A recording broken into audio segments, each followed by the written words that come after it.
حضرت عمر فاروق رضی اللہ تعالیٰ عنہ کی بیوی عاتکہ کہتی ہیں کہ عمر رضی اللہ تعالیٰ عنہ بستر پر سونے کے لیے لیٹے تو نیند ہی اڑ جاتی تھی، بیٹھ کر رونا شروع کر دیتے تھے۔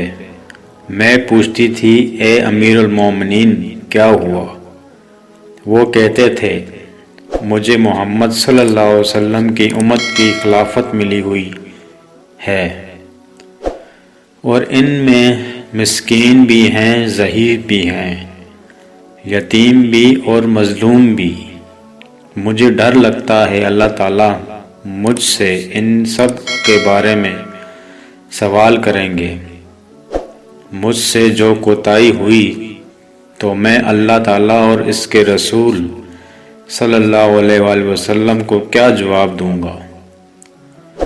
سیدنا عمر رضی اللہ تعالیٰ عنہ کہتے تھے، اللہ کی قسم، اگر دجلہ کے دور دراز علاقے میں بھی کسی خچر کو راہ چلتے ٹھوکر لگ گئی تو مجھے ڈر لگتا ہے کہیں اللہ تعالیٰ مجھ سے یہ سوال نہ کرے، اے عمر، تو نے وہ راستہ ٹھیک کیوں نہیں کرایا تھا؟